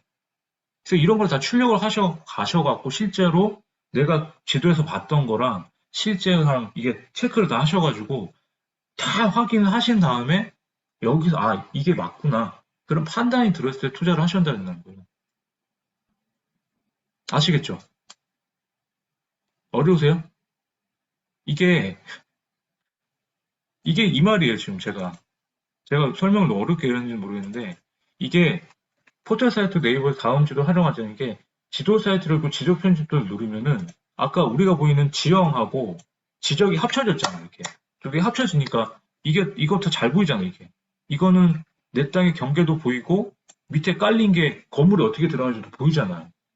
그리고 도로가 어떻게 나뉘는지도 보고. 그래서 네이버나 다음 지도에 지적 편집도 눌러가지고 이거를 그림 파일로 만들어서 내 땅이 지금 사고 싶은 땅이 있거나 내 땅이 어떻게 활용되는지 궁금하시다면은 이렇게 합쳐져가지고 앞에 내 땅의 용도적이 뭐고 내 땅이 어떻게 생겼고 지역선이 어떻게 생겼고 내 땅이 현재 어떻게 사용하는지를 이렇게 파일로 만들어서 저장한 다음에 이걸 들고 어떻게 하자? 실제 임장을 가서 확인하고 실제 부동산 가서 얘기를 해보시라는 거예요. 이렇게 해야 뒤탈이 없어요. 땅에 대한 현장 조사를 하시라는 이게. 아시겠죠? 어려우세요? 어려우면 어렵다고 말을 하시면 돼요. 어렵다 1번, 쉽다 2번 한번 들어봐 주겠어요? 그죠? 후기자님 지겨우신가 봐요. 예. 그래서 토지 시세는 제가 그때 우리 약사님들한테는 제가 아마 알려드렸었죠. 근데 우리 선배님들은 못 들으신 분들 다시 한번 알려드리는데 그럼 토지 시세를 아셔야 돼요. 토지 시세는 어디 가서 알아보냐? 제가 그때 한번 보여드린 사이트가 밸류맵도 있긴 한데 가장 쉽게 볼 수 있는 사이트가 어디냐면 디스코라는 사이트가 있어요. 춤추는 디스코가 아니고 제목이 디스코라는 데가 있는데 우리 저기 김 교사님도 보시면 알겠지만 여기 보면은 다 나와요. 지금 현재 시세. 제가 아까 신갈동 한번 볼까요? 신갈동 산 85-7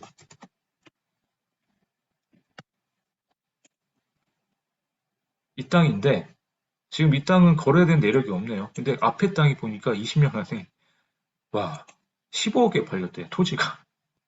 자연녹지의 땅인데 15억에 팔렸대요. 매매가가 나오죠. 실거래가 나오죠.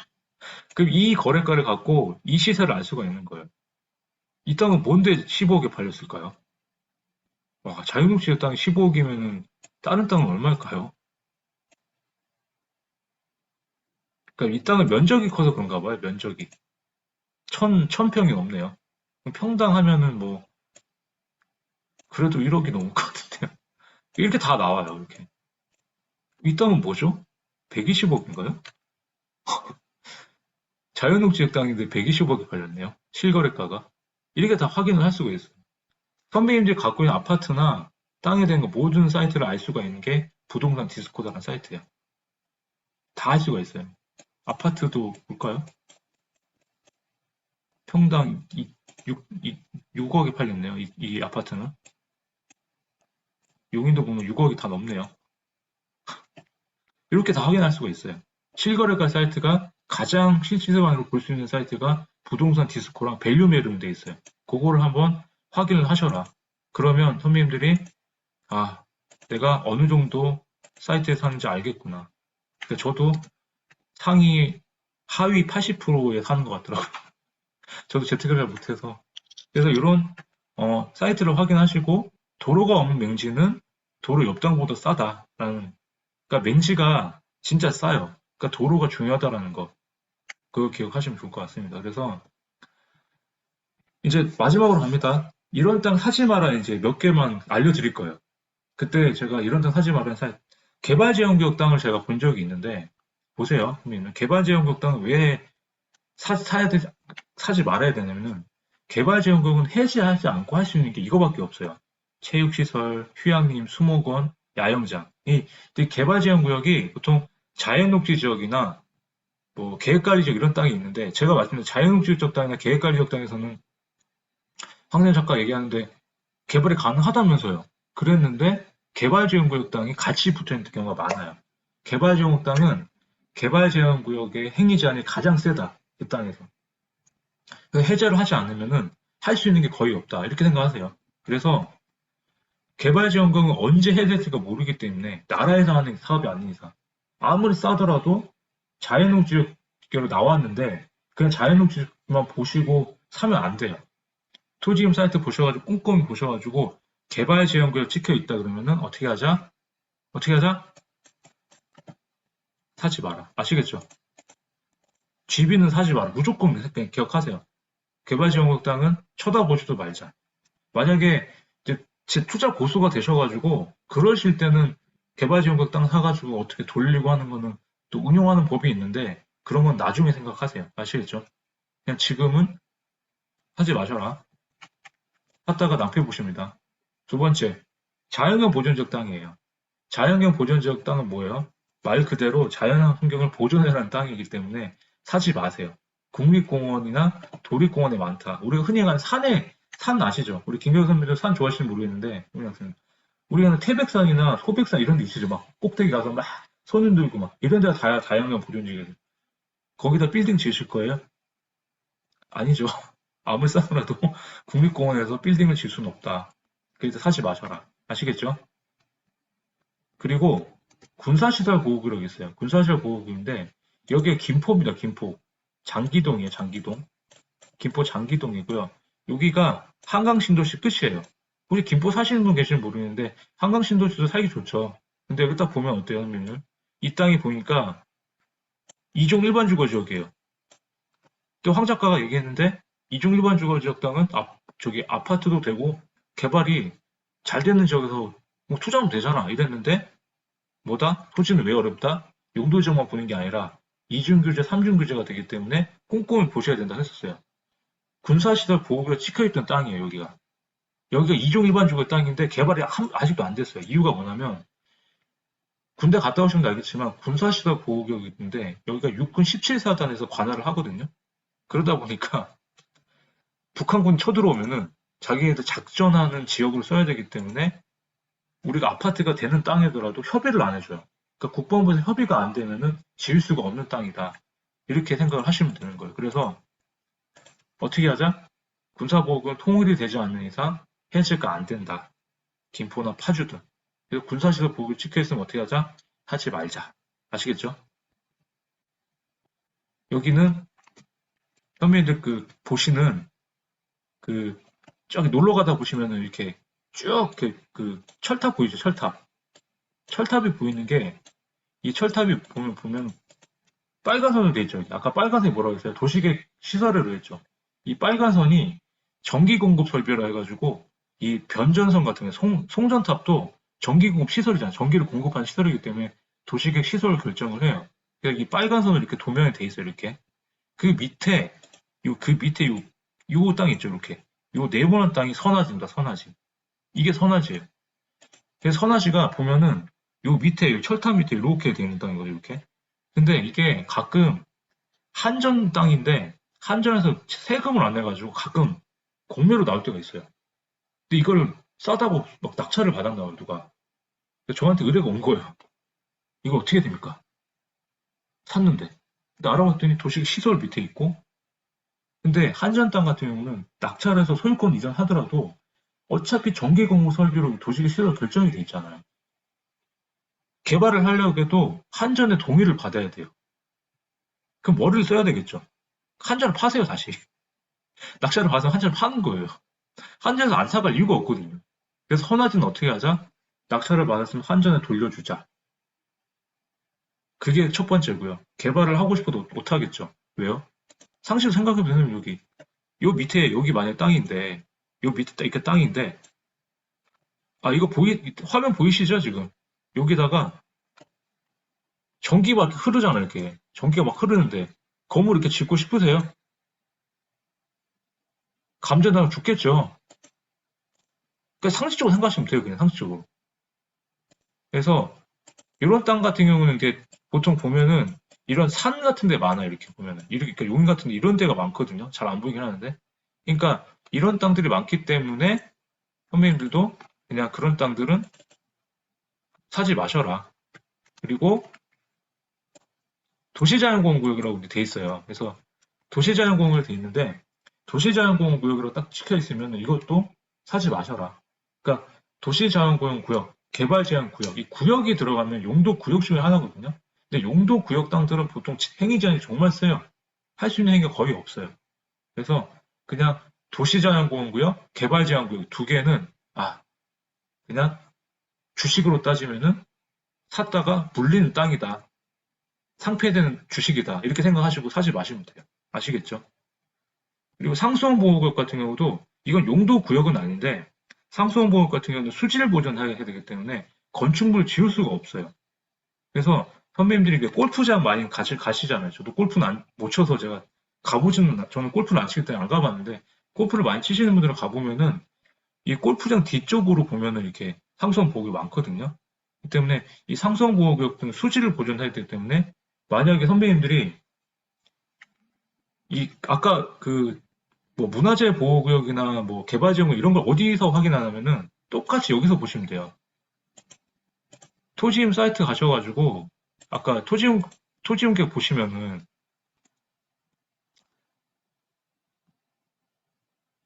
그 용도적 확인하실 때 죄송해요. 사이트가 좀 늦네요. 여기 보시면은 근데 여기 보시면은 용도적 확인하셨죠? 그런 게 어디 써있냐면 다른 법령 지역 지구가 써있어요. 여기에 보면 여기에 문화재, 개발제한구역, 뭐 상수원 보호구 이렇게 써있거든요. 요것도 잘 보세요. 요것도. 여기에 적혀 있으면 아까 내가 사지 말라는 것 중에 하나가 있으면 사지 마셔야 되는 거예요. 요거 보실 때 용도적 화면 보시고 공유가 안 되고 있습니다. 그래요? 네. 죄송해요. 네. 말씀을 해주신 여기 지금 보이세요? 지금은 보이시나요? 그러니까 보실 때 이 용도적 이게 보시는 게 아니라 이 다른 법령 지역 지구 등 보시면은 여기에 문화재, 뭐 아까 개발제한구역, 도시제한구역, 상수원보호구역 이렇게 적혀 있거든요. 그러니까 여기에 보셔갖고 여기에 제가 말씀드린 하나 해당이 되면은 사지 마셔라. 그러니까 용도적 확인하실 때 다른 법령에 따른 지역 지구도 같이 확인을 하시는 게 항상 습관이 되시면은 땅을 보실 때 조금 더 좀 조심스럽고 효율적으로 보실 수 있다라는 거. 그걸 좀 기억을 하셨으면 좋겠어요. 이게 제가 항상 하다가 공유가 아까 보니까 잘 안 된 것 같아서 여쭤봤는데 말씀을 해주시면 감사하겠습니다. 그래서 상수원 보호구 같은 경우는 아까 그런 상수원 보호구역을 하기 위해서 수질 보존 때문에 우리가 먹는 물 있잖아요. 깨끗하게 보존을 해야 되기 때문에 이런 땅이 찍혀 있으면 사지 마셔라. 왜? 개발이 안 된다. 사셔봐야 땅값도 안 오른다. 이런 땅들은.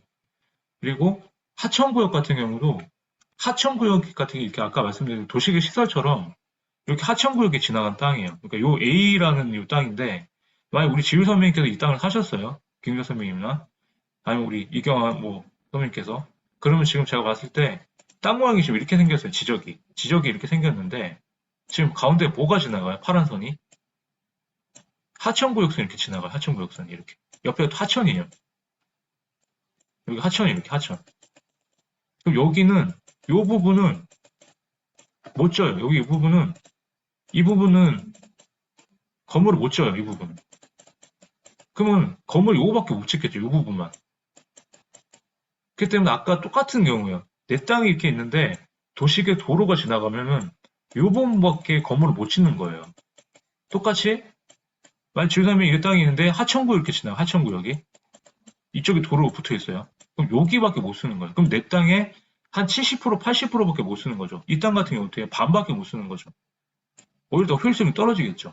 그러니까 이런 땅들은 오히려 갖고 있다가 만약에 여기가 도시계 선이 아예 다 공사가 돼가지고 진짜 도로로 쓰고 있다 그러면은 안 좋은 땅인데 만약에 지휘선생님께서 이렇게 땅을 사셨는데 도시계 선만 지나가는데 이 선이 실제로 도로 공사가 안 됐어요. 실제로 공원 조성이 안 됐어요. 그러니까 도시계 시설 선만 결정이 되놓고 실제로 도로로 안 사용하는 미개설된 도로가 있거든요. 그러면 그럴 때는 어떻게 하냐면 그런 땅을 사셨잖아요. 이렇게. 그럼 나중에 이 도시계획 선으로 결정이 된 거는 언젠가는 도로로 쓸 거다라고 이렇게 계획을 해놓은 거거든요. 그러면 김계수 선배 같은 경우도, 김재수 선배 같은 경우도 이런 땅은 언젠가는 나라에서 보상을 해준단 말이에요. 공사를 해야 되니까 나라에서 이 도시 도로를 공사를 할 거거든요. 아니면 민간업자가 와서 자기가 도로를 써야 되니까 이 도로를 공사를 한단 말이에요. 그러면 지금 지휘선명 이 땅에 지금 도로가 지나가잖아요. 그럼 이 땅을 하니까 어떻게 돼요? 보상을 받아야 될 거 아니에요. 그만큼을. 그렇기 때문에 미불용지라 해가지고 이 도시계 시설을 미개설이 된 이 빨간 선이 지나는데 개설이 안 된, 그러니까 조성이 안 된 땅을 사셔도 가장 좋다. 왜? 나중에 이가 개설이 되면은 나라에서 아니면 그 한 시행자가 보상을 해줘요. 그만큼 보상을 받는 게 신도시 개발 사업하고 똑같아요. 그러니까 수용이 되니까 이 도시계 시설 사업으로 이 도시계 도로를 내겠다. 도로를 내겠을 테니까 땅을 내 땅이 그 지휘선민 땅이 도시계 선이 지나가서 도로를 개설할 거니까 그 땅만큼 보상을 해줄게요. 그래서 돈을 벌 수가 있다라는 거예요. 하천구역도 그렇고. 근데 그걸 전제조건은 뭐다? 선만 있고 공사가 안 되고 그냥 지금 그대로 놔둔 상태인데 언젠가는 그게 개설이 될 때, 그럼 공사 시점이 오면은 분명히 보상한다고 공고가 뜨거든요. 그럼 그 지주들은 이제 보상을 받겠죠. 그죠? 그렇기 때문에 반대로 생각하면 이런 땅들도 오히려 그게 효용 가치가 있는데 지금 같은 경우는 어떻게 하자? 사지 말자. 그냥. 확실한 것만 하자는 거죠, 제 얘기는. 아시겠죠? 이거 비오톱 1등급이라는 땅이 있는데 이건 서울에만 있어요. 서울에 그냥 사마귀, 맹꽁이, 개구리 이런 그 좀 전멸할 게 좀 뭐라 그러죠? 멸종 위기에 있는 동물들, 그런 식물들, 그런 것들 좀 활용하려고 이 생태계를 좀 보호하자는 차원에서 비오톱을 등급을 정해놓는데 비오톱이 딱 1등급으로 된 땅들은 개발이 절대 안 됩니다. 그래서 만약에 뭐 김비덕 선배나 김전 선배 주변에서 어떤 공원을 개발한다고 차 비오톱 1등급이에요. 이런 땅은 개발 절대 안 되기 때문에 싸더라도 하지 마셔라. 아시겠죠? 그래서 오늘 준비한 건 여기까지입니다. 좀 긴 시간이었는데 좀 제가 두서없이 말을 해도 좀 어떻게 잘 들으셨는지는 모르겠습니다. 그래서 한번 오늘